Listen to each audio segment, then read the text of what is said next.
Welcome to Roll for Game. I have a common problem. I have way more games than I could ever get around to playing. Unfortunately, there might actually be some hidden gems buried down deep in there that I will never get to because I just keep playing the same couple of games. I decided to change things. I'm going to let fate decide what I play. I'll let the rules decide the game and I'll play whatever comes up. After 2 hours, I'll rate the game to see if it's good enough to go into my normal rotation. I'll rate each game in 5 categories with a possible score of 5 points in each. Now let's get to it and figure out what game I'll be playing today. Alright, welcome to another episode. Let's go ahead and see what we're playing. 1, that's going to be Epic Games, alright. And The Vanishing of Ethan Carter. I feel like I remember hearing something about that one, but I don't even remember what, but that's what we'll be playing. Alright, and that was The Vanishing of Ethan Carter. Fun little narrative game. I love narrative games. They're great. Let's get into it. Settings, definitely going to be a 4 out of 5.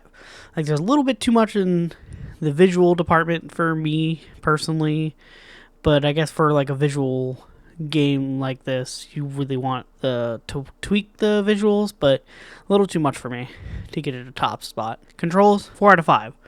Like, really nothing to complain about. A little less than what I would like as far as controls go, because it seemed a bit too simplistic, but for a visual narrative game like this, I guess it works in its favor. Story, 5 out of 5. Oh, I love the occulty vibes and the mystery. God, visual narrative games are really either really good or really bad.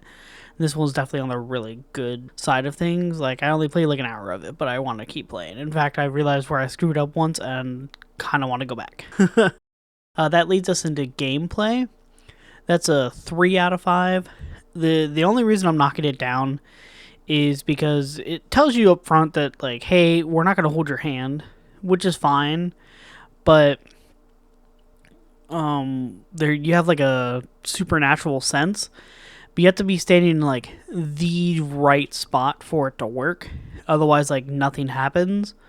And so I missed out on, like, a couple things at the very beginning of the game because I just didn't understand what was supposed to be happening. So that's kind of a bummer.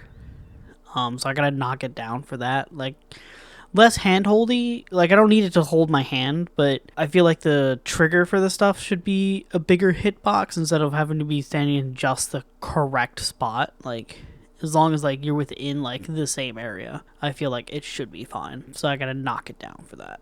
Enjoyment, that's also a 4 out of 5. I'd love these types of games. I'm terrible at them, like, but this is, like, one of those great games to play with, like, friends. So you can all be like, ooh, what's that over there? And stuff like that. So I would highly recommend it for friends and stuff.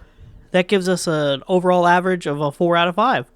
Like, once again, a really great game. Probably going to go back in and play it after this. So definitely a recommend. Like I said, especially if you have, like, friends, all get around with some drinks and food and go through these types of games. Is always really fun to do. That was The Vanishing of Ethan Carter.